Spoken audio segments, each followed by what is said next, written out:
میں نے کہا جناب سعد رضوی صاحب نے اگر یہ حکم دیا ہے تو آپ انہیں لے آئیے، وہ یہاں پہ آ کے اعلان فرما دیں گے، ہم جناب اپنے گھروں میں چلے جائیں گے۔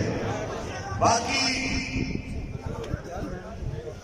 سادہ کاغذ پہ سائن لے کے اوپر تحریر کرنی، اپنی مرضی کی بدماشیاں لکھنی۔ ایک بات یاد رکھنا، میں دوپہر کو بھی اس کا جواب دے چکا ہوں کہ حراست میں لیا گیا بیان وہ تو مجھے عمران خان آوے کرنے کے لیے دے دیں، وہ خود کہے گا کہ میں راہ کا ایجنٹ ہوں۔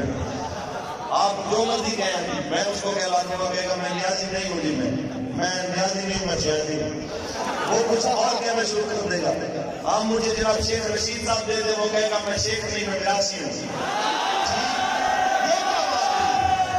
آپ جبر و تشدد سے بیان لینے کی بجائے ہمت ہے تو آئیے ہمارے ساتھ بات کیجئے۔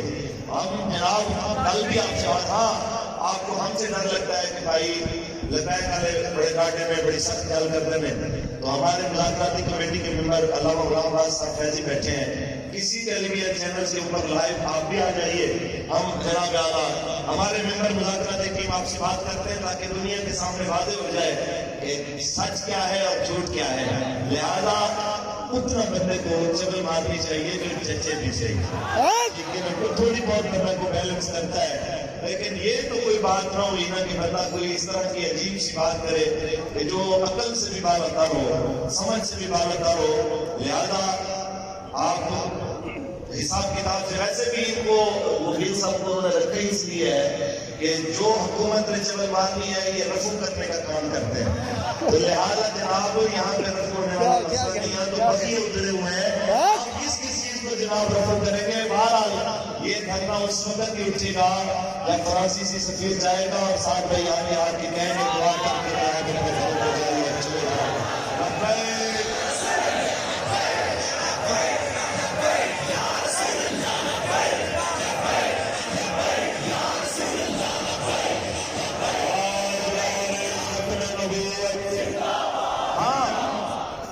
اس کے ساتھ ایک اور بات، نئی بات سیکیورٹی اداروں سے تعاون کرنے کی، تو ہم بالکل تعاون کرنے کو تیار ہیں۔ میں نے پہلے کہا ہے وہ ہمارے بھائی ہیں، کچھ ہمارے بچے ہیں، تو وہ ہمارے سے بات کریں، بیٹھ کے مطلب بات کرتا ہے طریقے سے۔ یہ کوئی بات تھوڑی ہے کہ آپ گھروں میں جائیں، سامان اٹھا لیں، چوریاں کریں، ڈکیتیاں کریں، بندے جناب اعلیٰ بندے اٹھائے اور کہیں سے اگر کارکن نہ ملے تو پھر وہاں سے خواتین اور بچوں کو دودھ پیتے بچوں کو بھی آپ اٹھا کے حوالات میں بند کرتے ہیں، تو یہ طریقہ کار ہے، یہ تعاون کریں۔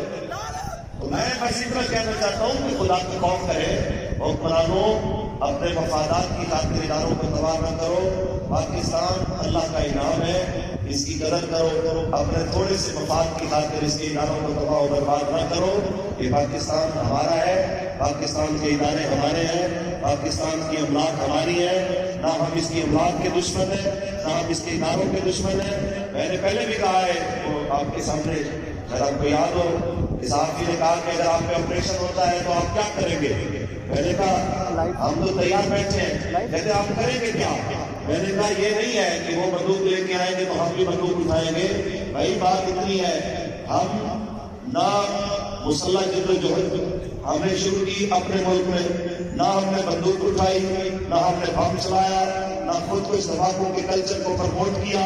ہم نے ایک بات کی ہے ضرور کہ یہ گردن ہم نے رسول اللہ کی عزت کے لیے رکھی ہوئی ہے، ہم نے یہ گردن رسول اللہ کے دین کے لیے رکھی ہوئی ہے۔ ہاں اگر 30 لاشیں پہلے گرا کے آپ کا پیٹ نہیں بھرا، آپ کے جناب اعلیٰ مزید خون دیکھنے کا ارادہ ہے، تو ہم آپ کو 3,000 30,000 30 لاکھ جتنا جناب کو چاہیے وہ سارا لہو دینے کو تیار ہے، لیکن نظریہ ہمارا وہی ہے کہ من سبقہ نبیہ من سبقہ نبیہ من سبقہ نبیہ من سبقہ نبیہ۔